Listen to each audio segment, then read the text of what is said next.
Pero, ¿qué pasaría si te dijera que los monumentos más resistentes de la historia están construidos sobre la arena de los engaños?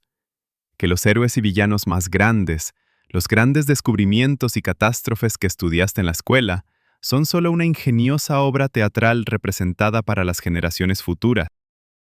En las próximas horas, levantaremos juntos el telón de terciopelo de esta escena. Miraremos detrás de las cortinas de las eras y veremos cómo nacieron los mitos que considerabas verdades inamovibles. Será un viaje después del cual no podrás mirar los libros de historia con los mismos ojos. Mito número 1. La tranquila conspiración del estanque de patos. Imagina la tranquila superficie de un estanque cubierto de vegetación al atardecer. El aire está quieto, y solo el chirrido de los grillos interrumpe el silencio resonante. De repente, un familiar y un poco cómico «cuac» resuena sobre el agua. El sonido vuela sobre la superficie, toca los troncos de los viejos álamos y se disuelve. No regresa, no se refleja, no se repite en eco. Durante siglos, la gente, desde simples granjeros hasta naturalistas aficionados, ha observado este fenómeno y ha transmitido de boca en boca una misma axiomática. El cuac de los patos es el único sonido en la naturaleza que no produce eco. Esta idea era tan peculiar y encantadora que se convirtió casi en un hecho folclórico. Ha viajado desde las enciclopedias para niños a los programas de divulgación científica, adquiriendo estatus de verdad inmutable. ¿Por qué era tan fácil de creer? Porque le daba al mundo un toque de magia. Había una poesía en ello. Un modesto pato poseía un superpoder acústico que desafiaba las leyes de la física a las que se someten los truenos y las áreas operísticas. Era un pequeño e inofensivo secreto de la naturaleza que, al parecer, ella cuidaba celosamente, y la humanidad aceptaba este misterio con respeto, sin intentar diseccionarlo. Pero un día, en las paredes del laboratorio acústico de la Universidad de Salford, no se escuchó un murmullo académico, sino un auténtico «cuac» de pato. El profesor Trevor Cox, cansado de un hecho que se repetía año tras año, decidió poner fin a esta anomalía sonora. Colocó a una pato llamada Daisy en una cámara anecoica especial y luego en una reverberante, donde el sonido rebota en las paredes el máximo número de veces. El resultado fue ensordecedor en su simplicidad. El cuac de los patos creaba eco. Se sometía a las leyes de la física tan obedientemente como cualquier otro sonido. Entonces, ¿cuál era el truco que había engañado el oído de generaciones enteras? Toda la magia residía en la propia estructura del sonido. El cuac no es un estallido agudo, sino un sonido que comienza con un ataque fuerte y se desvanece suavemente. Cuando un pato cuaca en un espacio abierto, el sonido reflejado, el eco, regresa justo en el momento en que se apaga el final del sonido original. Nuestra percepción no puede separar uno de otro. El eco simplemente se hunde, fusionándose con la fuente original, creando la ilusión de una completa ausencia de reflexión. El mito no nació de la singularidad del sonido, sino de la imperfección de la percepción humana. El gran misterio acústico resultó ser solo un ingenioso truco de la naturaleza, un truco que nos ha mostrado durante siglos. Y en esta revelación hay una magia mucho más profunda. El mundo no rompe sus leyes por el pato, simplemente está estructurado de una manera mucho más astuta de lo que solemos pensar. Desde el tranquilo estanque, donde el sonido juega al escondite con nosotros, nos trasladaremos a un sombrío bosque, donde otra pequeña criatura se ha convertido en el protagonista de un mito no menos encantador, pero igualmente engañoso. Mito número 2. El pequeño ladrón del bosque de cuentos. Cierra los ojos e imagina un erizo. ¿Qué ves? Casi con seguridad, ante tu visión interna aparecerá una adorable bola de púas que camina diligentemente por el sendero del bosque, con una manzana rojiza y un par de hongos fuertes ensartados en sus espinas, como decoraciones navideñas. Esta imagen es un canon. Está impresa en millones de libros infantiles, animada en cientos de caricaturas y capturada en miles de postales. El erizo recolector, el erizo trabajador, que lleva a su madriguera provisiones para el invierno. Esta representación es tan armoniosa y lógica que parece la esencia misma de la naturaleza. Hemos creído en ella durante siglos sin la más mínima duda. Es tan correcto. Las espinas son una herramienta ideal para transportar los dones del bosque, y la previsión es una estrategia sabia de supervivencia. Este mito transformó al erizo de un simple depredador nocturno en un símbolo de hogareñidad y prudencia. Se convirtió en un personaje comprensible para los humanos, portador de las virtudes humanas. Lo mirábamos y nos enternecíamos por su habilidad para la economía, sin sospechar que proyectábamos nuestras propias nociones sobre la vida adecuada en él. Pero ahora abre los ojos para enfrentar una verdad mucho más prosaica, aunque no menos asombrosa. El erizo es un animal insectívoro. Su dieta se compone principalmente de escarabajos, orugas, lombrices y babosas. Las frutas y los hongos apenas le interesan, salvo como un tentempié ocasional en ausencia de otra comida. Físicamente, no es capaz de digerir tal cantidad de fibra. Pero el mayor impacto sobre esta hermosa leyenda proviene de su anatomía. Su cuello corto y la estructura de los músculos de su espalda no le permiten ensartar nada en sus espinas por sí mismo. No puede doblarse lo suficiente como para pinchar una manzana en el suelo. Entonces, ¿de dónde provienen las innumerables imágenes y relatos? Las raíces del mito se hunden en la antigüedad. Ya Plinio el Viejo, en su Historia Natural, escrita hace casi 2000 años, describía cómo los erizos se deslizaban sobre las bayas de uva caídas para ensartarlas en sus espinas y llevarlas a su agujero. Este error, posiblemente derivado de una observación casual, resultó ser increíblemente resistente. A veces se pueden observar erizos con hojas o ramitas en la espalda, pero esto sucede de manera accidental cuando se enroscan en su madriguera. También existe otra teoría más exótica, la autoungimiento. Cuando el erizo encuentra un objeto con un olor fuerte, comienza a producir saliva abundantemente y luego se frota con ella sus espinas, posiblemente para confundir a los depredadores o deshacerse de parásitos. Si dicho objeto resulta ser una fruta en descomposición, puede quedarse accidentalmente atrapado en su espalda. Así, el erizo no almacena comida, sino que la utiliza como perfume o camuflaje. La verdad es que el erizo no es un cuidadoso anfitrión, sino un pequeño depredador feroz que no hace reservas para el invierno porque entra en hibernación. Su imagen de cuento de hadas es solo fruto de nuestro deseo de ver en la naturaleza un reflejo de nosotros mismos. Desde un habitante del bosque, cuyos gustos gastronómicos hemos entendido mal, volvamos a otra criatura, cuyo ciclo de vida está rodeado de un mito igualmente sangriento, pero igualmente erróneo. Mito número 3. La última cena del kamikaze sanguinario. Es una tarde de verano. Estás sentado en la terraza, disfrutando de la frescura, y de repente sientes ese conocido y sutil pinchazo, acompañado de un molesto zumbido. Un movimiento instantáneo, un golpe seco, y en tu brazo queda una pequeña mancha oscura. Bueno, pensé con sombría satisfacción, al menos esa fue su última cena. Este pensamiento es un pequeño consuelo, casi un acto de venganza. En la mente de millones de personas se ha arraigado el mito: el mosquito, al saciarse con sangre, muere. Es una herramienta desechable de la naturaleza, un pequeño kamikaze que sacrifica su vida por la continuidad de su especie. Esta idea es tan popular porque parece justa. Coloca al mosquito en la misma categoría que la abeja, que al picar deja su aguijón y muere. El mito de la muerte del mosquito da un matiz heroico a nuestra lucha contra ellos. Cada golpe no es solo el asesinato de un insecto molesto, sino la interrupción de una misión fatal.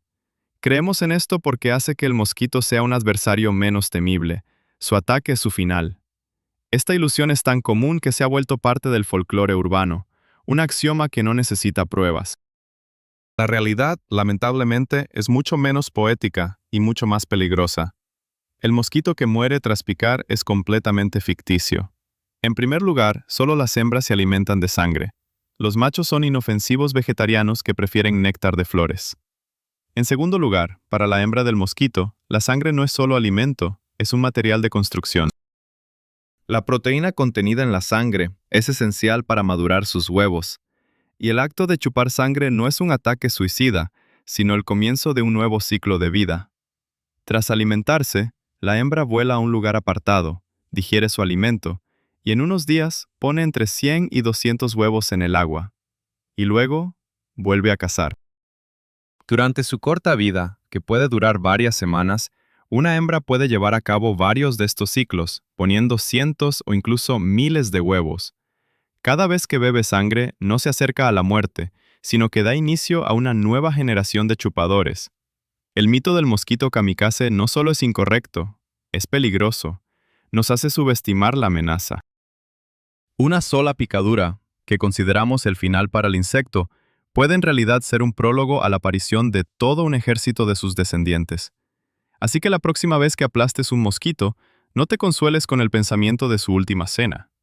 Ten en cuenta, puede que solo hayas interrumpido uno de los muchos actos en la larga y sangrienta drama de su vida. De una criatura cuyo mordisco interpretamos como un acto de sacrificio, pasemos a otra, cuyo escupitajo consideramos un acto de agresión excepcional y rara. Mito número 4. El noble escupitajo de la llama de alta montaña.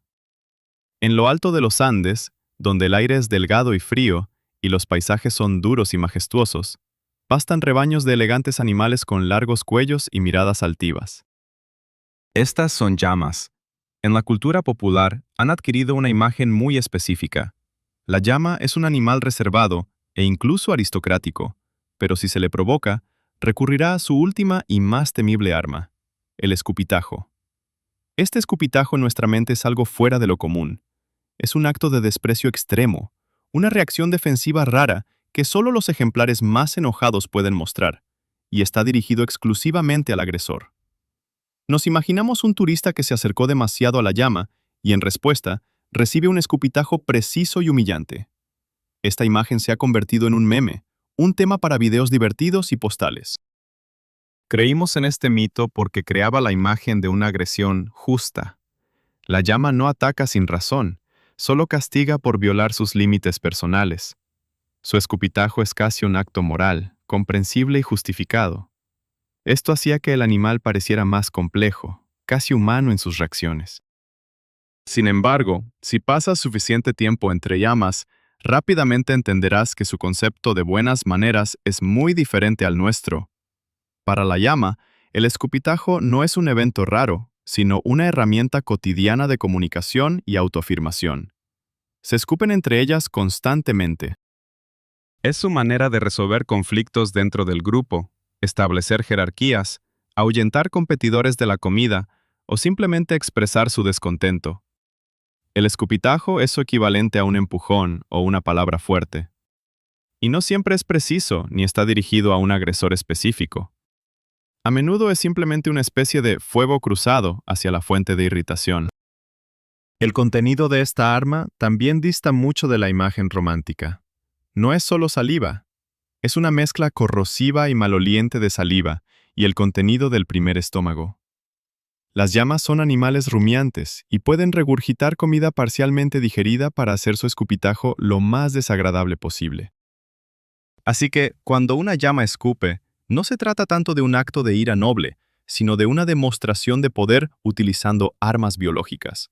La persona que se encuentra en la línea de fuego a menudo se convierte en una víctima accidental de sus conflictos internos, y no en un objetivo deliberado.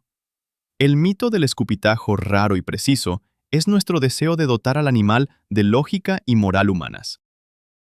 En realidad, el mundo de las llamas es un mundo de lucha constante por el estatus, donde el escupitajo es el principal argumento en cualquier disputa. De un animal cuyas maneras hemos sobreestimado, pasemos a una persona cuyo éxito comercial hemos subestimado en gran medida. Mito número 5. La tragedia de un lienzo vendido. En la historia del arte, hay una imagen que se ha convertido en símbolo del genio no reconocido, del artista sufriente, cuya grandeza el mundo solo comprendió tras su partida. Esta imagen es Vincent van Gogh. La leyenda, repetida por biógrafos, historiadores del arte y cineastas, dice que durante su corta y atormentada vida, el gran holandés solo vendió un único cuadro. Fueron Los viñedos rojos en Arles, comprados por la artista Anna Bock por 400 francos. Esta historia es un drama perfecto. Resalta la tragedia del destino de Van Gogh, su soledad y la incomprensión de sus contemporáneos. Ella lo convierte en un mártir del arte, que no creó por fama o dinero, sino por el llamado de su alma, condenado a la pobreza y el olvido en vida. Este mito es tan poderoso porque responde a nuestra necesidad de historias bellas y tristes. crea un contraste claro: cero reconocimiento en vida y millones de dólares por sus pinturas después de su muerte. Esto hace que su legado sea aún más valioso y su figura más trágica y romántica.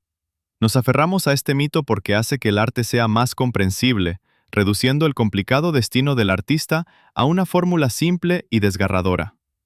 Pero los archivos, a diferencia de las leyendas, guardan cheques y cartas, y cuentan una historia muy diferente. Van Gogh no fue un artista comercialmente exitoso, pero la afirmación de que solo vendió una pintura es una gran exageración. En primer lugar, hay documentación que demuestra la venta de al menos varias de sus obras. Además de los viñedos rojos, se vendieron otras pinturas y dibujos, aunque por sumas modestas. En segundo lugar, Vincent a menudo utilizaba sus trabajos como medio de intercambio. Pagaba con pinturas por comida, pinturas, vivienda.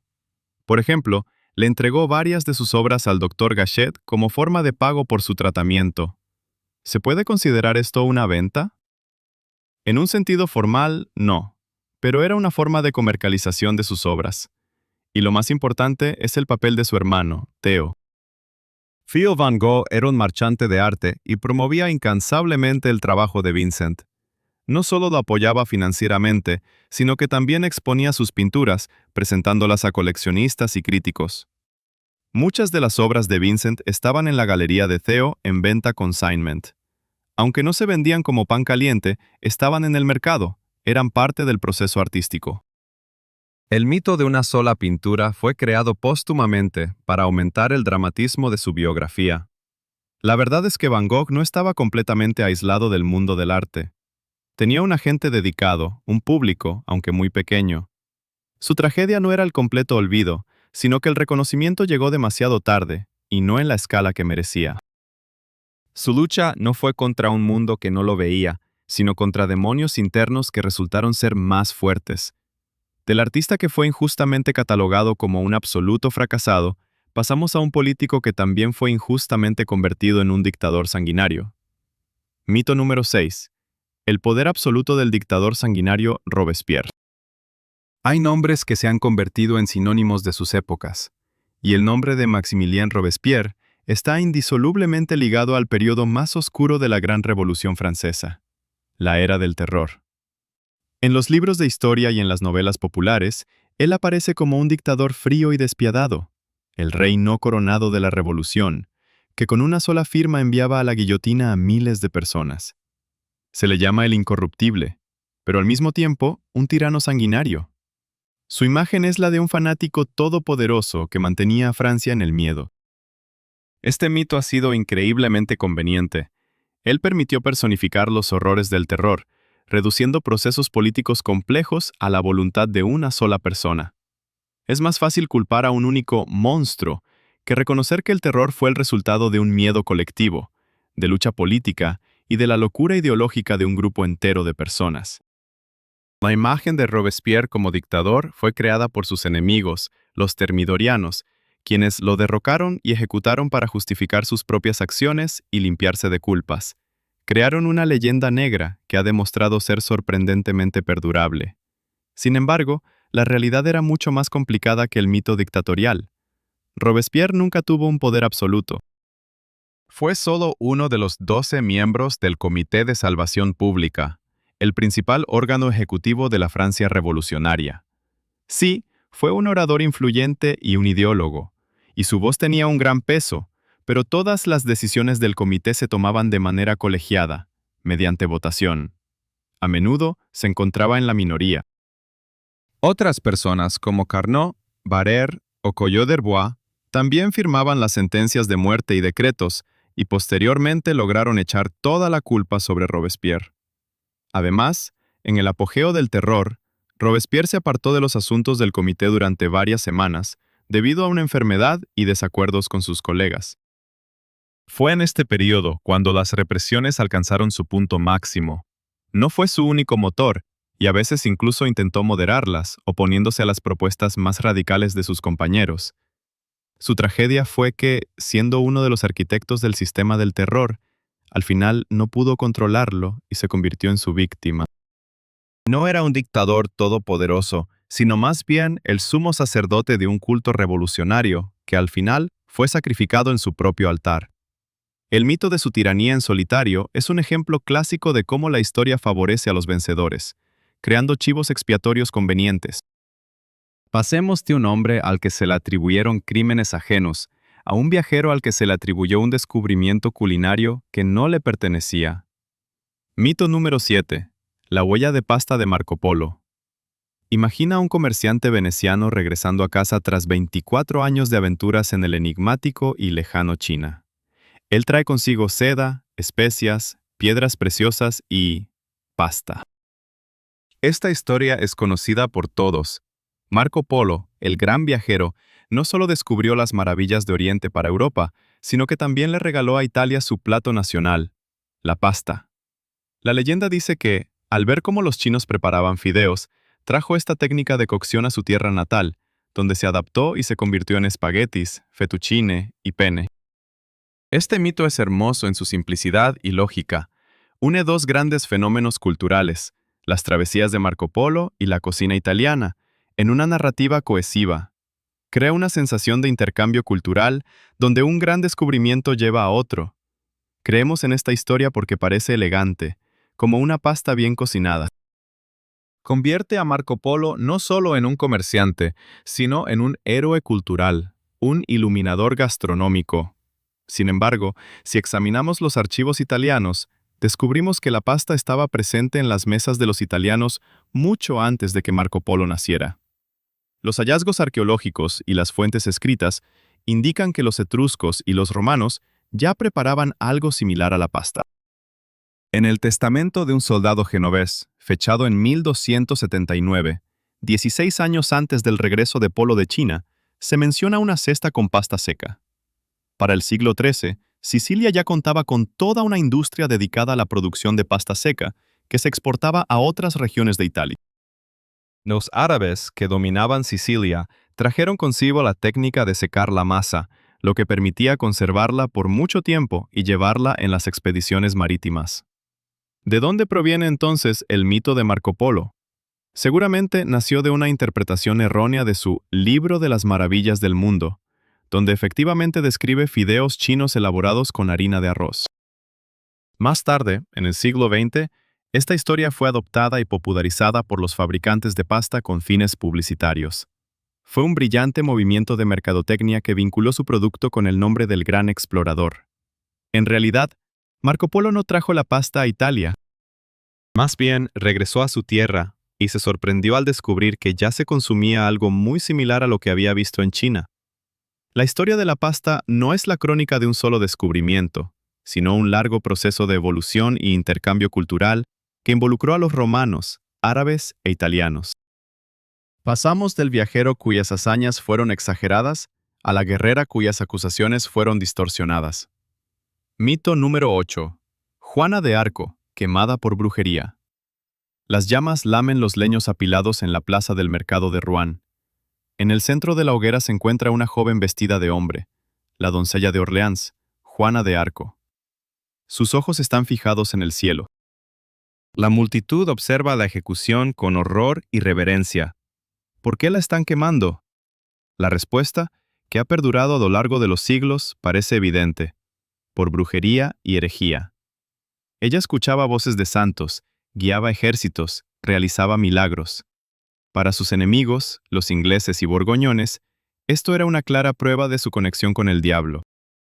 Después de todo, ¿cómo podía una simple campesina derrotar a los mejores ejércitos de Europa? Solo con la ayuda de fuerzas oscuras. Este mito convierte la historia de Juana en un clásico enfrentamiento entre la fe y la superstición, la santidad y la brujería.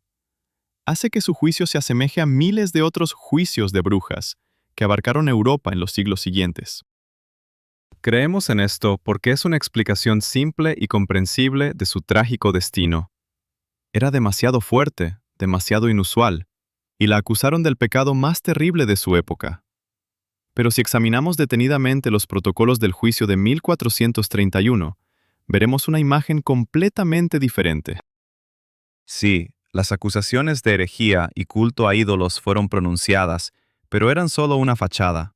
El principal, formal y más tenaz punto de la acusación en el que insistían los jueces era el uso de ropa masculina. Para la conciencia medieval, esto era una violación grave del orden divino y social, un crimen contra la naturaleza.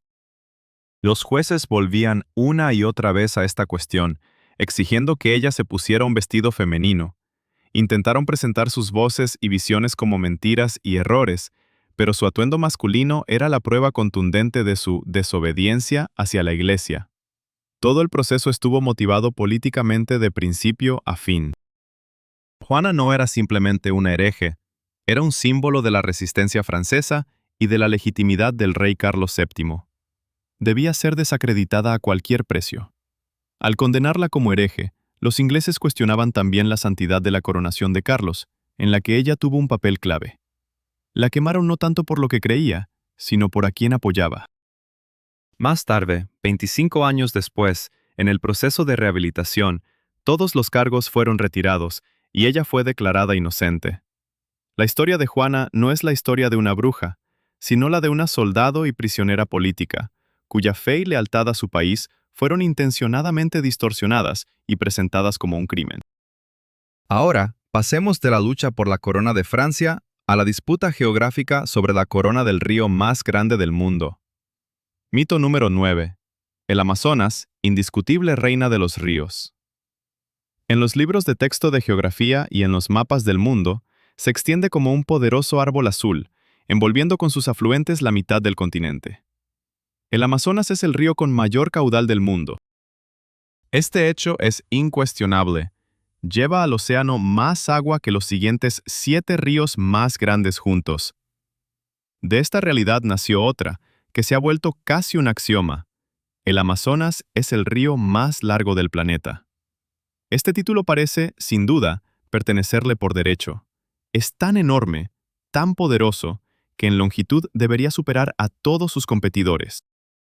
Nos hemos acostumbrado a verla en primer lugar en las listas de los gigantes fluviales, y esta imagen se ha asentado firmemente en nuestra conciencia.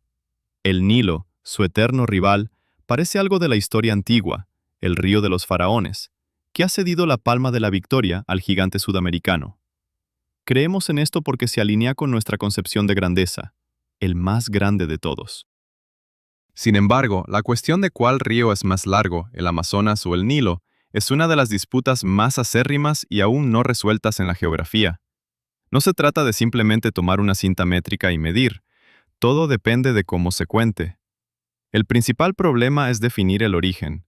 ¿Dónde comienza exactamente el río? El Nilo tiene 2 afluentes principales, el Nilo Blanco y el Nilo Azul, y la búsqueda de la fuente más distante de la desembocadura del Nilo Blanco en las montañas de Burundi ha sido objeto de numerosos estudios. Con el Amazonas, las cosas son aún más complicadas. Tiene cientos de afluentes, y diferentes expediciones a lo largo de las décadas han declarado diferentes arroyos en los Andes peruanos como su fuente. En 2007, científicos brasileños afirmaron haber encontrado un nuevo origen, más remoto, lo que haría que el Amazonas fuera más largo que el Nilo por varios kilómetros. Pero su metodología fue cuestionada por otros geógrafos. El segundo problema es la desembocadura. ¿Dónde termina exactamente el río al llegar al océano?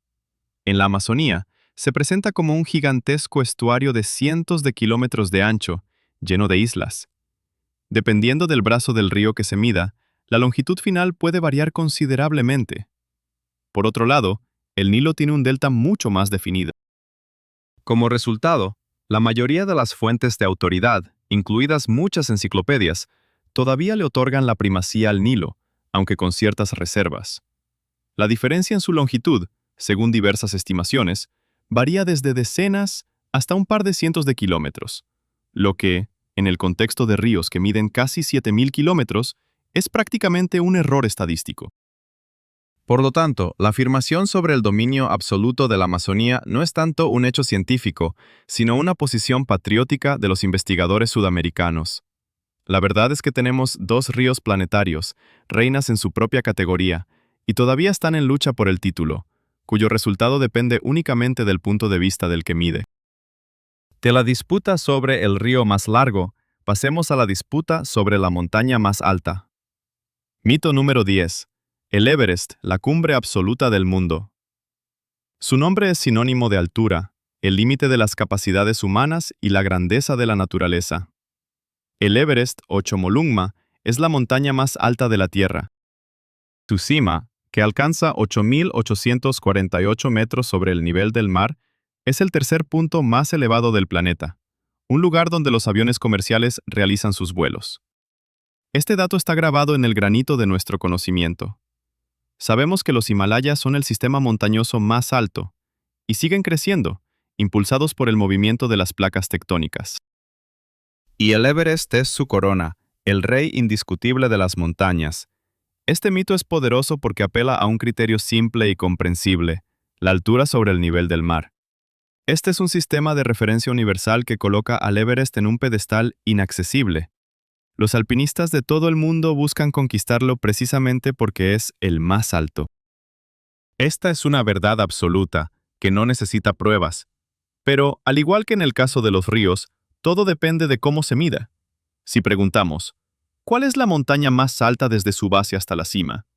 El Everest perdería su corona de inmediato. Este título pertenece al volcán Mauna Kea en Hawái. Su parte visible se eleva por encima del nivel del Océano Pacífico solo 4.207 metros. Pero esto es solo la punta del iceberg. Su base descansa en el fondo del océano, y si medimos su altura total desde allí, superaría los 10.200 metros. Esto es casi 1,5 kilómetros más alto que el Everest. La mayor parte del Mauna Kea está oculta bajo el agua. Así que, si el océano desapareciera de repente, el volcán hawaiano se presentaría ante nosotros como el verdadero gigante del planeta. También hay otro contendiente para el título. Si medimos la altura desde el centro de la Tierra, el punto más elevado sería la cima del volcán Chimborazo en Ecuador. Nuestro planeta no es una esfera perfecta. Está ligeramente achatado en los polos y alargado en el ecuador. El Chimborazo se encuentra casi en el ecuador, y gracias a esta protuberancia, su cima está más alejada del centro de la Tierra que la del Everest, aproximadamente 2 kilómetros más, a pesar de que su altura sobre el nivel del mar es considerablemente menor. Así, el Everest es el punto más alto sobre el nivel del mar, pero no es la montaña más alta desde su base ni el lugar más alejado del centro del planeta. Tiene dos competidores serios, cada uno de los cuales puede reclamar el título de el más alto en su propio sistema de coordenadas. Desde las cumbres más altas de la Tierra, bajemos a una de las paredes más sagradas del mundo. Mito número 11. El Muro de las Lamentaciones, el último vestigio del templo. En el corazón de la ciudad vieja de Jerusalén se erige una pared de enormes bloques de piedra, desgastados por el tiempo y pulidos por millones de manos. Este es el Muro de las Lamentaciones, también conocido como el Muro Occidental, la principal santidad del judaísmo. La leyenda, transmitida de generación en generación y repetida por guías de todo el mundo, dice que este muro es todo lo que queda del segundo templo de Jerusalén, una imponente estructura reconstruida por el rey Herodes y destruida por los romanos en el año 70 de nuestra era. Esta historia está impregnada de tragedia y esperanza. Convierte cada piedra del muro en una reliquia sagrada, un fragmento tangible de una grandeza perdida. Millones de peregrinos vienen aquí a lamentar la destrucción del templo y a orar por su restauración. Creen que están tocando el mismo templo, su último fragmento sobreviviente. Este mito es tan importante porque crea una conexión directa y física con la mayor santidad del pueblo judío. Hace que la oración ante el muro no sea simplemente un acto de fe, sino casi un diálogo con el pasado. Sin embargo, la arqueología y la historia aportan una importante precisión a este conmovedor relato. El Muro de las Lamentaciones nunca fue parte del templo mismo. Es un fragmento de la pared de soporte que rodeaba el monte del templo. El rey Herodes, al emprender una grandiosa reconstrucción, amplió significativamente la llanura en la cima de la montaña para crear un gran espacio plano para un nuevo y más majestuoso templo. Para ello, tuvo que construir 4 poderosas paredes alrededor del perímetro del monte y rellenar el espacio entre ellas y las laderas con tierra y piedras. Así, el muro occidental era, en esencia, un enorme cimiento, una obra de ingeniería que sostenía la plataforma sobre la cual ya se había construido el templo. El mismo templo, ubicado en el centro de esta plataforma, fue completamente destruido, hasta los cimientos, por los legionarios romanos. No quedó literalmente piedra sobre piedra, como se predijo en el Evangelio. Pero ¿por qué se convirtió este muro en la principal santidad? Después de la destrucción de Jerusalén, se prohibió a los judíos subir al monte del templo. El muro occidental se convirtió en el lugar más cercano al sitio del Santo de los Santos del templo, donde se les permitió orar. Con el tiempo, absorbió todo el dolor y las esperanzas del pueblo, convirtiéndose en el símbolo del templo perdido. Así, las personas no oran ante los restos del propio santuario, sino ante los restos del cimiento de la plataforma en la que se erguía. Esto no disminuye la santidad del lugar, pero cambia su contexto histórico. Es un monumento no al templo mismo, sino al lugar donde alguna vez estuvo. Desde el lugar más sagrado, nos trasladamos al cuerpo de agua más salado. Mito número 12. El Mar Muerto, campeón absoluto en salinidad. Su nombre suena como una sentencia para toda vida. El Mar Muerto es un cuerpo de agua único en la frontera entre Israel y Jordania, cuyas aguas son tan saladas que es imposible ahogarse en ellas. Las fotografías de personas leyendo tranquilamente un periódico mientras flotan en la superficie del agua han dado la vuelta al mundo. Y junto con estas imágenes se ha extendido el mito: el Mar Muerto es el lago más salado del planeta. Este título parece totalmente merecido. La concentración de sal aquí alcanza el 33%, casi 10 veces más que el promedio del océano mundial. Parece inimaginable que en algún lugar de la Tierra haya una salmuera aún más concentrada. Este mito es conveniente y fácil de recordar, y convierte al Mar Muerto en un verdadero récord, una maravilla de la naturaleza sin igual. Sin embargo, el título de El más salado ha sido cedido hace tiempo a otros cuerpos de agua menos conocidos, pero mucho más extremos. Por ejemplo, el lago Assal, en el pequeño país de Djibouti, en África Oriental, tiene una salinidad promedio de alrededor del 35%, y en algunas de sus partes alcanza el 40%. Este es el punto más bajo del continente africano, y el agua está tan saturada de sal que en los bordes del lago se forman esculturas de sal de formas curiosas. Pero incluso Assal no es el límite. En la Antártida, en los valles secos de McMurdo, hay un pequeño y muy frío estanque llamado Don Juan. Su salinidad supera el 40%. El agua está tan saturada de cloruro de calcio que no se congela ni siquiera a -50 °C. Este es el más salado de los cuerpos de agua permanentes conocidos en la Tierra. Existen otros lagos hipersalinos en Irán, Canadá y otras partes del mundo que pueden competir con el Mar Muerto por el título. ¿Por qué entonces el mito persiste? Primero, el Mar Muerto es el más conocido, grande e históricamente significativo de todos los cuerpos de agua hipersalinos. Segundo, su salinidad realmente es enorme y provoca una impresión imborrable. Pero la verdad es que es solo uno de los miembros del club elite de los lagos más salados del planeta, y no su único presidente. Pasemos de las aguas más saladas a las temperaturas más frías.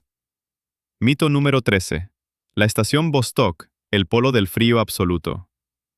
En el corazón del continente helado, lejos de la costa, a una altitud de casi 3.500 metros sobre el nivel del mar, se encuentra la estación antártica rusa Vostok. Este lugar se ha convertido en una leyenda, símbolo del frío extremo. Aquí, el 21 de julio de 1983, se registró la temperatura más baja del aire en la superficie de la Tierra, -89°C. Esta cifra ha quedado en todos los libros de texto, enciclopedias y en el libro de récords Guinness. La estación Vostok recibió durante décadas el título no oficial de polo del frío de nuestro planeta. Este mito se basó en mediciones directas y documentadas. Parecía un récord absoluto, inquebrantable, el límite de cuán fría podría ser nuestra planeta. Pero la tecnología no se detiene. Con la llegada de satélites climáticos capaces de medir la temperatura de la superficie de la Tierra desde el espacio, los científicos han encontrado una nueva herramienta para identificar los puntos más fríos.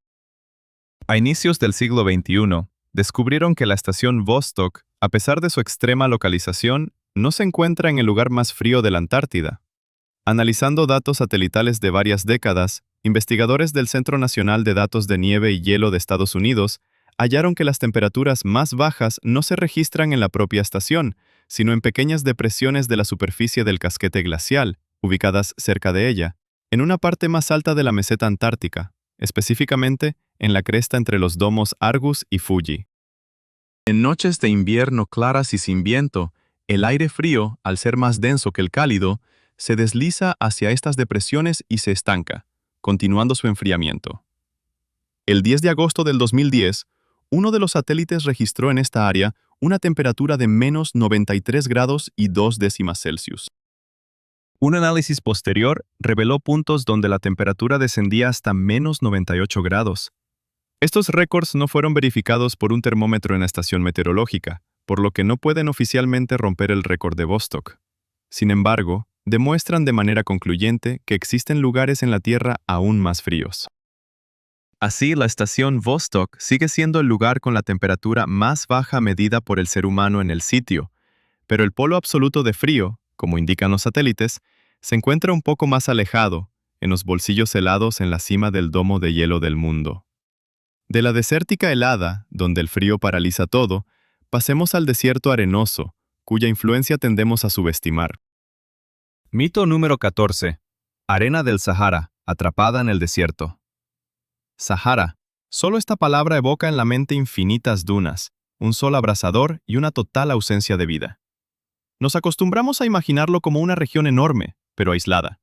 Las tormentas de arena que azotan esa zona nos parecen fenómenos locales, aunque grandiosos. En nuestra conciencia, el polvo levantado por el viento en el Sahara se asienta allí mismo, sin salir del continente africano. Este mito se basa en nuestra representación intuitiva de las escalas.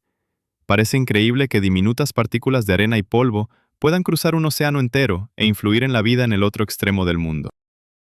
Vemos el desierto como un ecosistema cerrado, cociéndose en su propio jugo. Sin embargo, la climatología moderna y las observaciones por satélite han pintado una imagen completamente diferente, global. El Sahara no es un caldero aislado, sino un gigantesco aerosol en aerosol que influye en todo el planeta.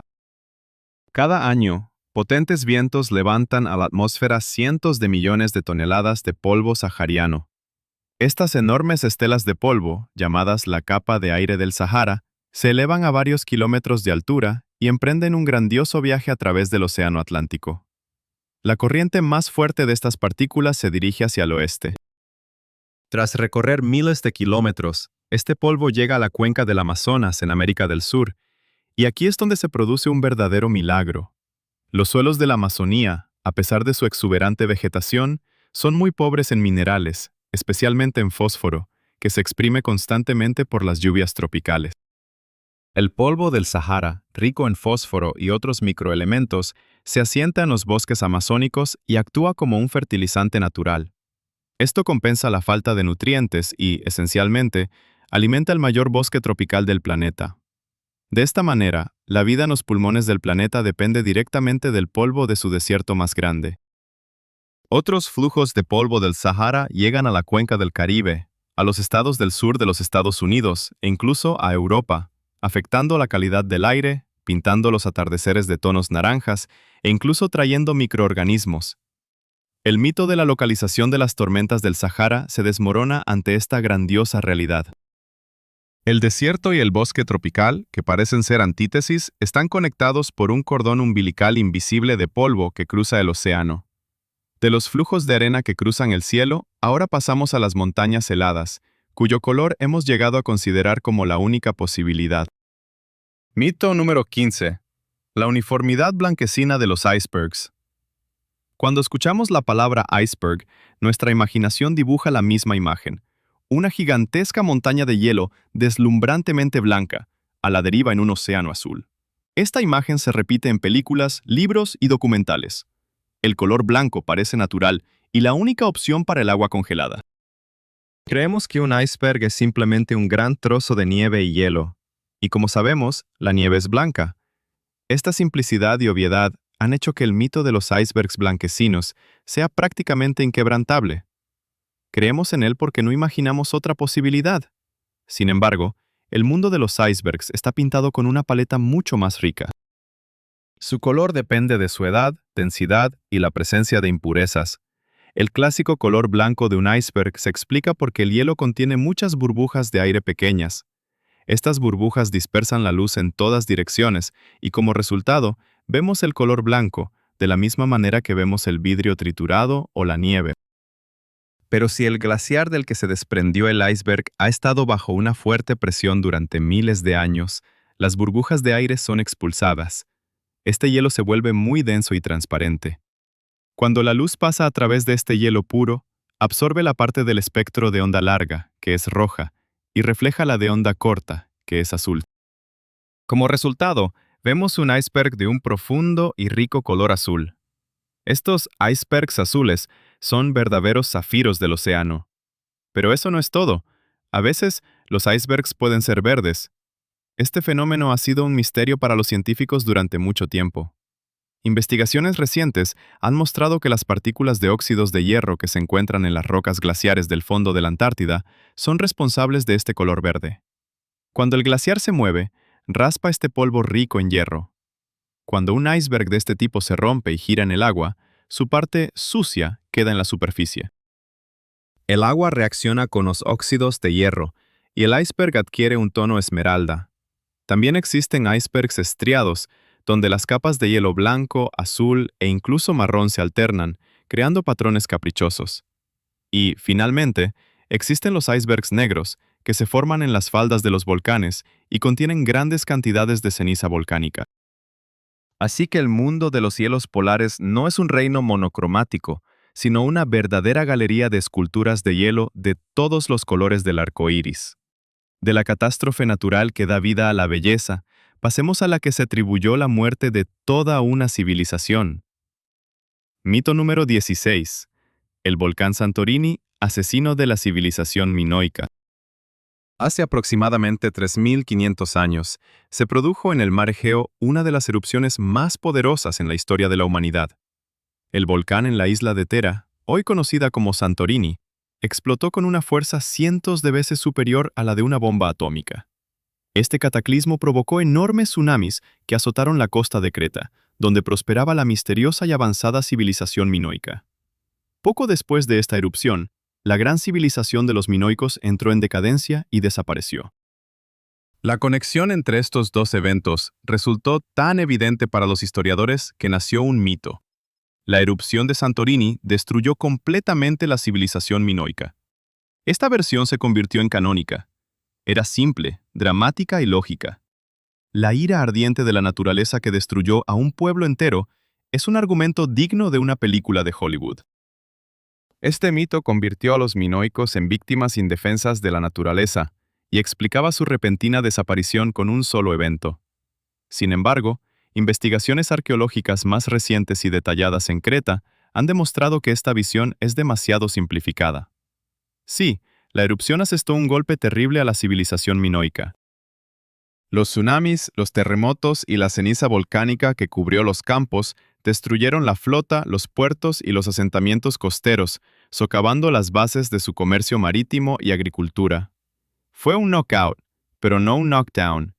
Los arqueólogos han descubierto que muchos palacios y asentamientos minoicos, incluido el famoso Palacio de Cnosos, no fueron destruidos inmediatamente después de la erupción. La vida en ellos continuó al menos durante unas décadas, incluso un siglo.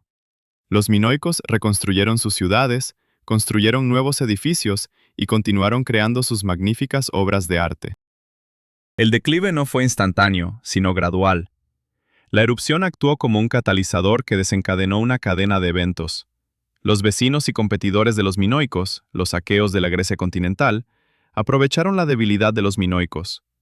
Comenzaron a realizar incursiones en Creta y gradualmente tomaron el control de la isla. Los conflictos internos, la crisis económica provocada por la pérdida de la flota y la presión externa son las verdaderas causas de la caída de la civilización minoica. El volcán Santorini asestó el primer y más devastador golpe, pero fueron los humanos quienes terminaron con los minoicos. Su civilización no se extinguió en un día bajo un manto de ceniza, sino que se apagó lentamente durante varias generaciones hasta disolverse por completo en una nueva cultura aquea. De la ardiente destrucción del volcán que creíamos devastadora, pasemos al calor del sol, cuyo peligro a menudo subestimamos. Mito número 17. El golpe de calor, la enfermedad del día de playa. Pregúntele a cualquier persona dónde puede sufrir un golpe de calor, y la respuesta será predecible. En la playa, en un caluroso día de verano sin nubes, cuando el sol está en su punto más alto. En nuestra mente, el golpe de calor se asocia firmemente con las vacaciones junto al mar, con los intensos rayos del sol reflejados en la arena y el agua. Imaginamos a una persona que ha estado demasiado tiempo tumbada en una tumbona y ha comenzado a sentir mareos y náuseas. Este mito se basa en una interpretación lógica, pero demasiado limitada, del peligro. Asociamos la amenaza únicamente con las altas temperaturas ambientales y la sensación directa de calor. Parece que si hay nubes en el cielo o si el ambiente es fresco, no hay de qué preocuparse. Sin embargo, el golpe de calor es una forma de insolación, causada por la exposición directa de los rayos solares específicamente en la cabeza. Se puede sufrir en las circunstancias más inesperadas. El factor clave no es la temperatura del aire, sino la intensidad de la radiación ultravioleta e infrarroja. Por ejemplo, en las montañas, el riesgo de sufrir un golpe de calor es mucho mayor que en la playa a la misma latitud. Con cada 1000 metros de altitud, la intensidad de la radiación solar aumenta aproximadamente entre 10 y 12%. El aire en las montañas puede ser fresco e incluso frío, pero el sol allí es más fuerte.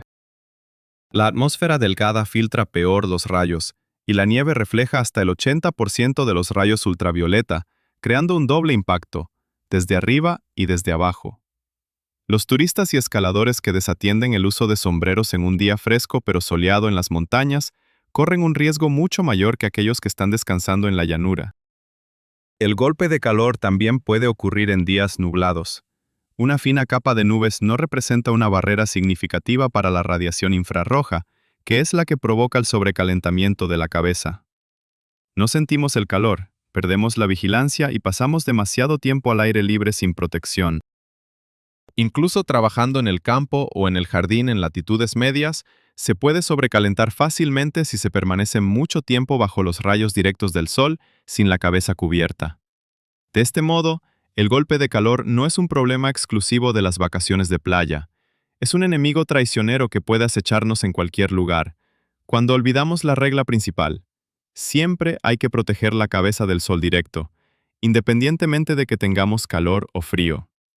Pasemos de un malestar que asociamos con el calor a otro, que erróneamente vinculamos con la presión. Mito número 18. El dolor de cabeza, eterno compañero de la hipertensión. De nuevo me duele la cabeza, probablemente la presión ha subido. Esta frase se puede escuchar de personas de diversas edades. En la conciencia colectiva se ha arraigado una conexión sólida. El dolor de cabeza es un síntoma seguro de alta presión arterial. La gente toma el tensiómetro ante los primeros signos de migraña, y los médicos de emergencias tienen que desmentir este mito a diario a pacientes preocupados. Esta creencia es tan fuerte porque proporciona una explicación simple y comprensible a un síntoma desagradable. La alta presión es un tema serio, y el dolor de cabeza parece ser una señal lógica de alarma que envía el cuerpo. Esto crea una ilusión de control. Si mido la presión y tomo una pastilla, el dolor desaparecerá. Sin embargo, la ciencia médica afirma lo contrario. En la abrumadora mayoría de los casos, el dolor de cabeza no tiene relación alguna con la presión arterial. Los tipos más comunes de dolor de cabeza son la cefalea tensional, causada por el estrés, la fatiga o una postura incómoda, y la migraña, una enfermedad neurológica compleja. Ninguno de estos dos tipos está directamente relacionado con las cifras del tensiómetro. De hecho, la hipertensión, en la mayoría de los casos, es un asesino silencioso. Puede desarrollarse durante años sin ningún síntoma.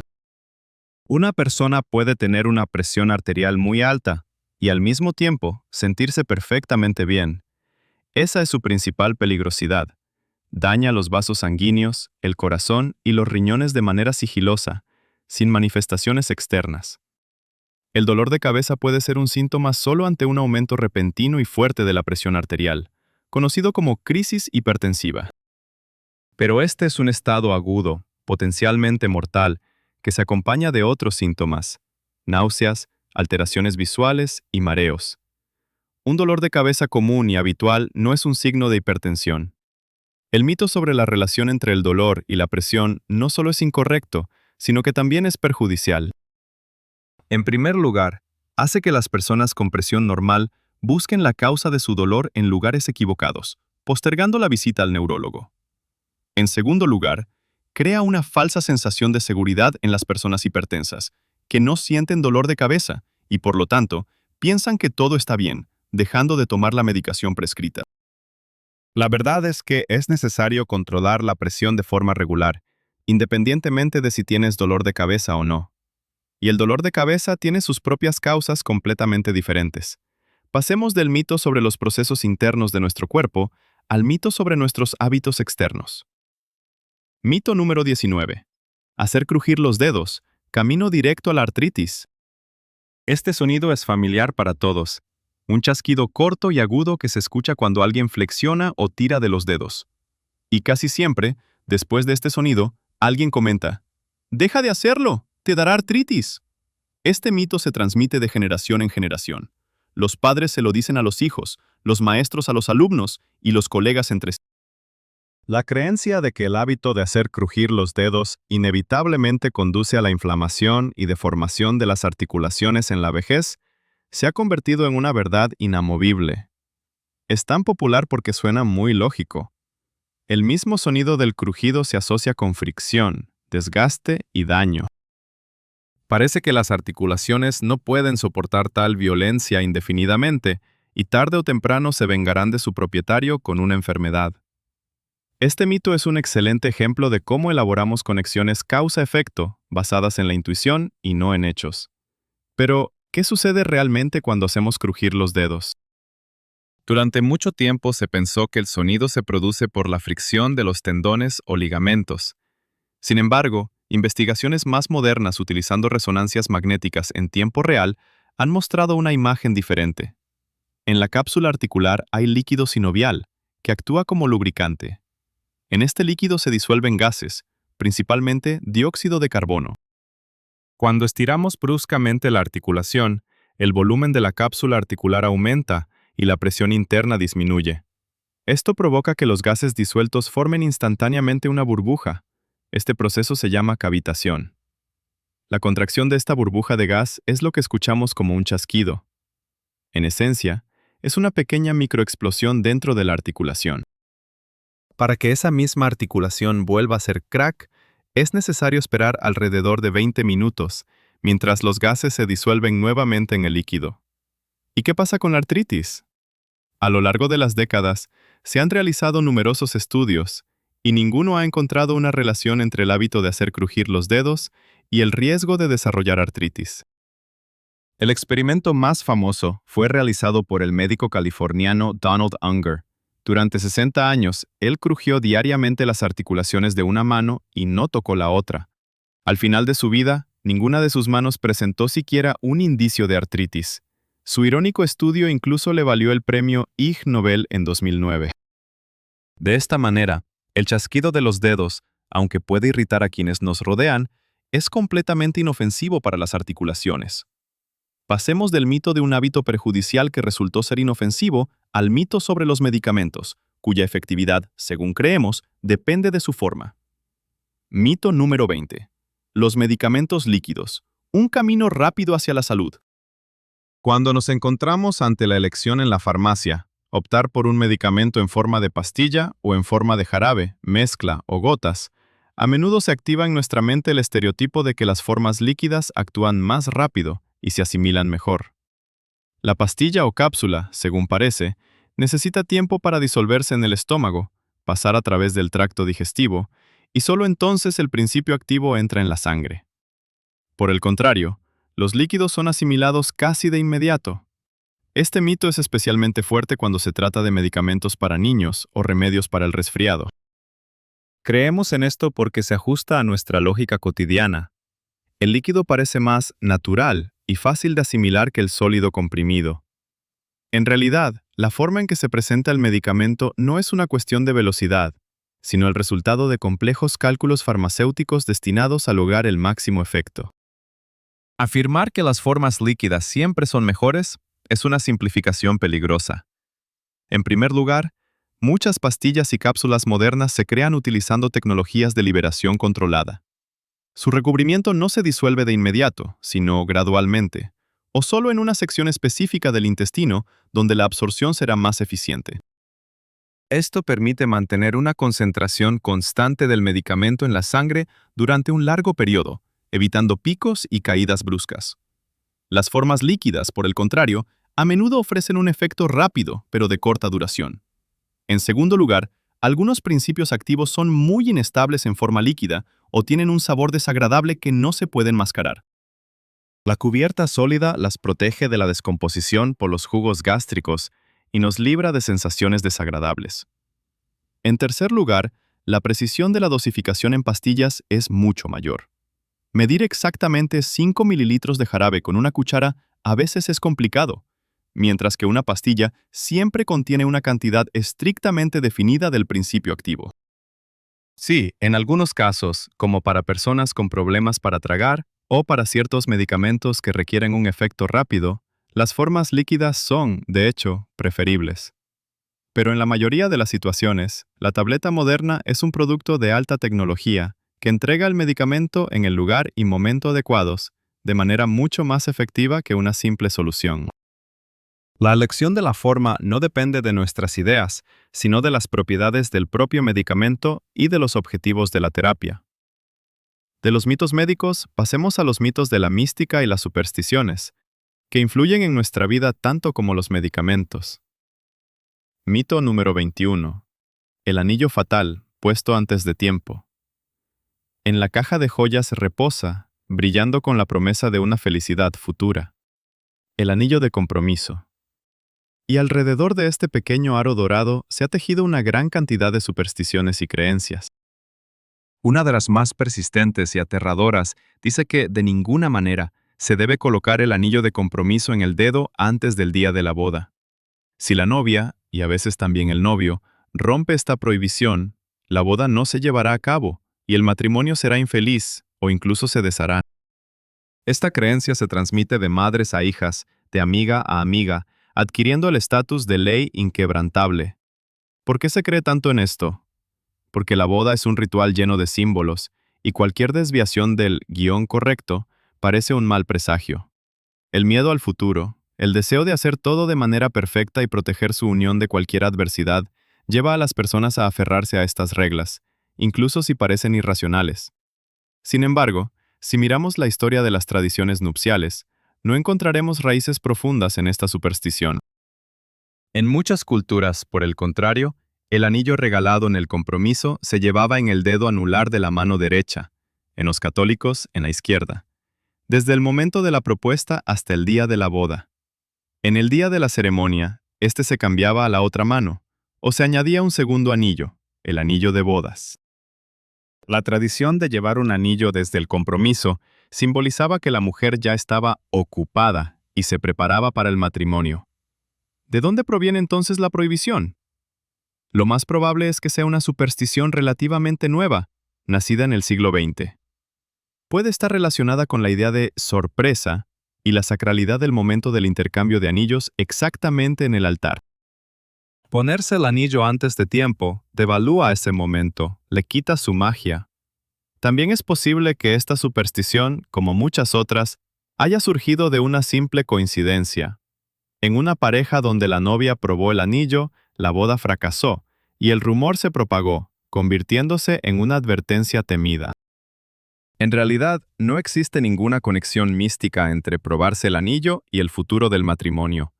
El destino de la unión depende del amor, el respeto y la paciencia de los socios, no de en qué dedo y cuándo se colocó un trozo de oro. Pasemos de una superstición personal relacionada con lo futuro a una superstición que tiene que ver con la protección del presente. Mito número 22. La cuerda roja contra el mal de ojo. Seguramente lo has visto en las calles. En el mango del carrito de bebé, donde duerme plácidamente un infante, hay atada una pequeña cinta o hilo rojo. Para muchos, especialmente en los países del este de Europa, este es un accesorio tan obligatorio como los pañales o el chupete. La explicación es sencilla y contundente. Es una protección contra el mal de ojo. Si no se cuelga una cinta roja, cualquier mirada malintencionada, cualquier comentario descuidado de un envidioso, o simplemente de alguien con energía pesada, puede perjudicar al indefenso bebé. Este se volverá inquieto, tendrá problemas para dormir y comer. Se cree que el color rojo atrae el negativismo, actuando como un amuleto. Esta creencia está tan arraigada en la cultura que muchos padres jóvenes atan automáticamente esta cinta, incluso sin ser supersticiosos, por si acaso, para que las abuelas no se enojen. Esta costumbre es uno de los fragmentos de una antigua y universal creencia en el mal de ojo, que ha existido en decenas de culturas alrededor del mundo, desde el Mediterráneo hasta la India.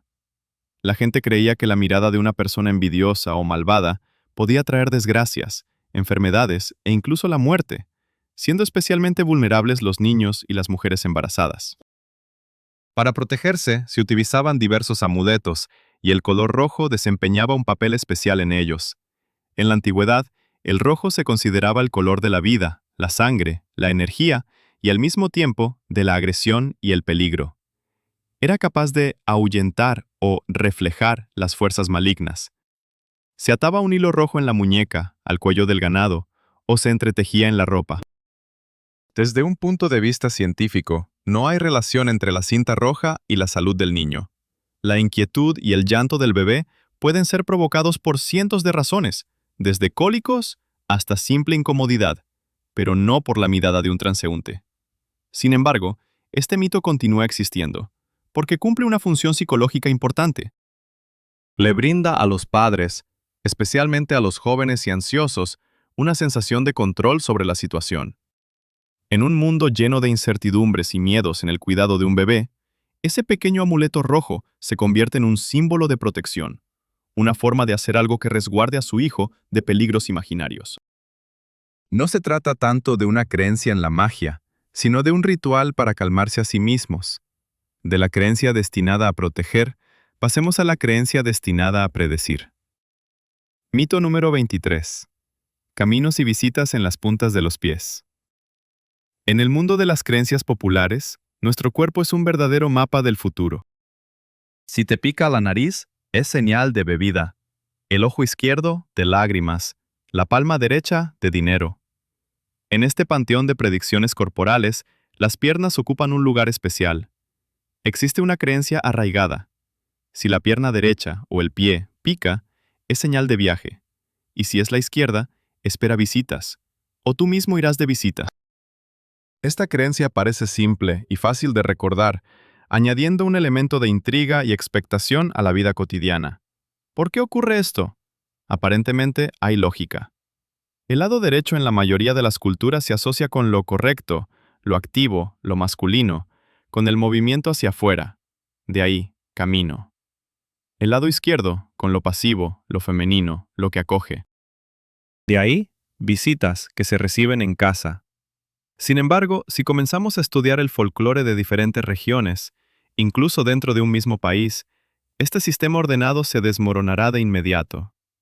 Resultará que en una aldea, la pierna derecha pica hacia un camino placentero, mientras que en la vecina, hacia uno desafortunado.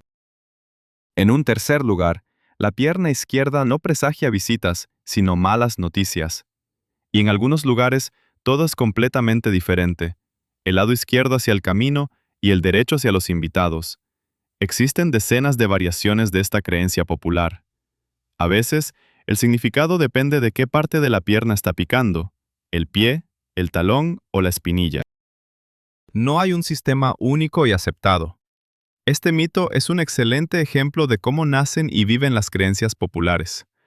No reflejan ciertas leyes místicas, sino que son el resultado de la creatividad colectiva y el deseo de encontrar significado en eventos aleatorios. Alguien, en algún momento, se rascó la pierna derecha y ese mismo día emprendió un viaje inesperado. Lo contó, la coincidencia se quedó en la memoria, y la creencia se propagó entre la gente. En otro lugar ocurrió otra coincidencia. Así, no tenemos un sistema coherente de predicciones, sino un conjunto caótico de creencias locales que, por error, aceptamos como una ley universal. De una creencia asociada al cuerpo, pasemos a una superstición relacionada con uno de los periodos más importantes en la vida de una mujer. Mito número 24. Tijeras y cabellos en espera de un milagro. El embarazo es un tiempo envuelto no solo en la alegre expectativa, sino también en un enjambre de prohibiciones y supersticiones. No se puede sentar en el umbral, no se puede tejer, no se puede mirar lo feo. Y una de las tabú más conocidas y extendidas es que no se deben cortar el cabello. Según la creencia, si una mujer embarazada se corta el pelo, acortará la vida, o cortará la inteligencia de su futuro hijo. Él nacerá débil, enfermizo o con poco cabello. Esta creencia es tan fuerte que muchas mujeres, incluso las más modernas y escépticas, prefieren no arriesgarse y pasan los 9 meses con el pelo largo. Las raíces de esta superstición se hunden en la antigüedad, en tiempos donde el cabello no solo era un adorno, sino un recipiente de la fuerza vital de la persona, su conexión con el cosmos y su linaje. Esta creencia era común entre muchas culturas. Recordemos al bíblico Sansón, cuya fuerza residía en su cabello. Cortar el cabello significaba privar a una persona de poder, de protección, y hacerla vulnerable. Para una mujer embarazada, que lleva dentro una nueva vida, la pérdida de esta fuerza parecía especialmente peligrosa. Se creía que la energía vital de la madre se transmitía al hijo a través del cabello. Al cortarse el pelo, la madre, en cierto modo, lo despojaba, privándolo de la energía necesaria para su desarrollo. Por supuesto, desde la perspectiva de la medicina y biología modernas, esto es una completa tontería. El cabello es un apéndice de la piel y no tiene ninguna relación con el desarrollo del feto en el útero. Cortar el cabello no puede afectar la salud, la inteligencia o el futuro del niño. Es un proceso fisiológico, igual que cortar las uñas. Sin embargo, el mito continúa vivo porque apela al profundo miedo de la futura madre por su hijo y su deseo de hacer todo lo posible para protegerlo. En este caso, renunciar a ir a la peluquería es un pequeño sacrificio. Simbólicamente demuestra su cuidado y disposición a seguir las tradiciones de sus ancestros, incluso si la razón sugiere su absurdo. Desde los mitos que existen en la cultura popular, pasemos a aquellos que nacieron en las páginas de los libros y en las mentes de los escritores. Mito número 25. Robin Hood, el primer luchador por la justicia. Tight de color verde, arco y flechas, y un lema conocido por cada niño: robar a los ricos, dar a los pobres. La imagen de Robin Hood, el noble bandido del bosque de Sherwood, que lucha contra el avaro sheriff de Nottingham y protege a la gente común, se ha convertido en uno de los arquetipos más perdurables de la cultura mundial. Es un símbolo de la justicia social, un vengador popular, un héroe que pone la moral por encima de la ley. Percibimos esta característica suya, la redistribución de la riqueza, como inherente, como la esencia misma de su personaje. Parece que siempre ha sido así, desde su aparición en las primeras baladas inglesas.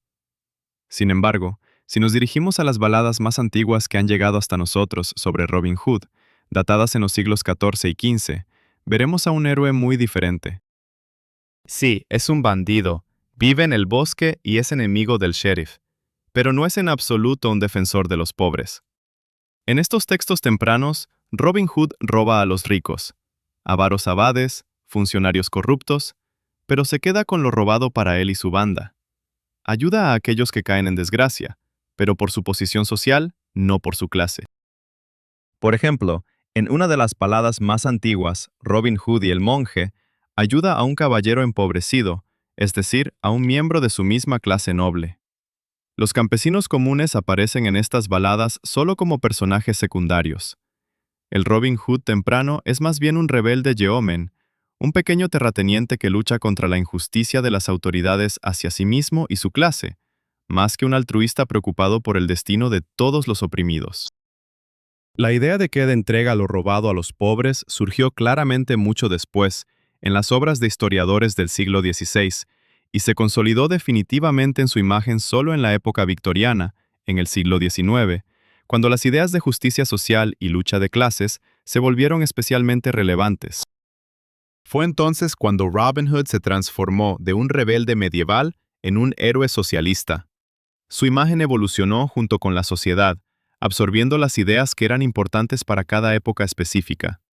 Pasemos de un héroe cuyo lema fue ideado por sus descendientes a una frase cuyo origen también comprendemos de manera equivocada.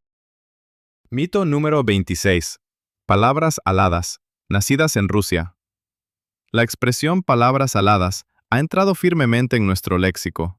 La utilizamos para designar citas acertadas, aforismos, refranes que, al escapar de los labios del autor o personaje, toman vuelo libre y se convierten en patrimonio del idioma. Parece ser una expresión inherentemente rusa, muy visual y poética. Su popularidad a menudo se asocia con la publicación en el siglo XIX del libro del escritor Sergei Maximov, Palabras aladas, que era una colección de tales citas y expresiones populares. Muchos creen que fue él quien acuñó este término. Sin embargo, en realidad, esta expresión tiene no una, sino casi 3.000 años de antigüedad, y no nació a orillas del Neva, sino en la costa del mar Egeo. El autor del término palabras aladas, en griego antiguo, epeapteroenta, es nada menos que Homero. En sus épicas obras Ilíada y Odisea, esta expresión aparece más de 100 veces. Homero lo utiliza para describir el discurso que vuela rápida y fácilmente del hablante al oyente, como un pájaro o una flecha. Son palabras pronunciadas en voz alta, en un diálogo vivo, a diferencia de los pensamientos que permanecen dentro. Cuando un héroe de la Ilíada se dirigía a otro con palabras, Homero solía escribir, y, echándose a él, pronunció una palabra alada. Era una fórmula poética fija que subrayaba la dinámica y la importancia de lo que se decía. De la épica griega antigua, esta expresión pasó al latín y luego a otros idiomas europeos.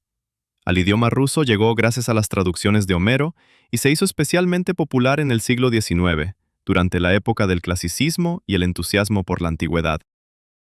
El libro de Sergei Maximov no inventó este término, sino que lo consolidó y popularizó, dándole el significado que usamos hoy. No simplemente un discurso pronunciado, sino una cita famosa. Así, cada vez que hablamos de palabras aladas, sin darnos cuenta, estamos citando al poeta ciego de la antigüedad. De una frase cuya edad es mucho mayor de lo que pensábamos, pasemos al cuento cuyo significado es mucho más profundo. Mito número 27. Alicia en el País de las Maravillas. Un cuento para niños y solo para niños. El conejo blanco con su reloj, el sonriente gato de Cheshire, la locura del té con el sombrerero, flores que hablan y un juego de croquet con flamencos. Alicia en el País de las Maravillas de Lewis Carroll es un ejemplo de cuento absurdo y fantasioso. Para millones de lectores en todo el mundo es, ante todo, una historia peculiar y encantadora para niños, un vuelo de pura fantasía, libre de significados ocultos. La percibimos como una colección de escenas divertidas e ilógicas que tienen como objetivo entretener y sorprender. Este mito es tan poderoso porque, a simple vista, el libro realmente parece un cuento infantil, que se puede leer disfrutando solo de su humor surrealista. Sin embargo, tras esta fachada de literatura infantil, se oculta un verdadero tesoro intelectual, una obra multidimensional llena de alusiones, parodias y enigmáticas que solo son comprensibles para los contemporáneos educados de su autor. Lewis Carroll, cuyo verdadero nombre era Charles Dodson, no era un cuentista, sino un matemático profesional, lógico y profesor en la Universidad de Oxford. Y su libro es, en gran parte, una sátira sobre conceptos científicos y filosóficos de la Inglaterra victoriana. Por ejemplo, cuando Alicia cae por la madriguera del conejo y trata de recordar la tabla de multiplicar, obtiene resultados extraños. 4 veces 5 son 12. No es solo una invención, sino una parodia de las nuevas teorías matemáticas de la época, como la geometría no euclidiana y los cuaterniones, donde los axiomas conocidos dejaban de funcionar. La locura del té, donde el tiempo se detiene a las 6, es una burla a las nuevas ideas sobre la naturaleza del tiempo y la eternidad que se discutían activamente en los círculos filosóficos. Muchos personajes y poemas en el libro son parodias de personas concretas y de obras didácticas que memorizaban los escolares de la época. Incluso la propia idea del País de las Maravillas, donde la lógica habitual no funciona, es una especie de rompecabezas lógico, un juego con las reglas y su ausencia. Alicia no es solo un cuento, es un enigma intelectual disfrazado de historia infantil. Carroll creó una obra que puede leerse en diferentes niveles. Los niños ven en ella una divertida aventura, mientras que los adultos perciben una aguda sátira del mundo de la ciencia, la política y la educación. De este cuento, que resultó ser más complejo de lo que parecía, pasamos a la guerra, cuyo nombre también tiene su propia historia, no tan conocida. Mito número 28. La Gran Guerra Patria, un nombre desde su nacimiento. El 22 de junio de 1941 es un día que cambió para siempre la historia de nuestro país. En este día comenzó la Gran Guerra Patria. Este nombre nos parece tan natural e inseparable como la fecha misma.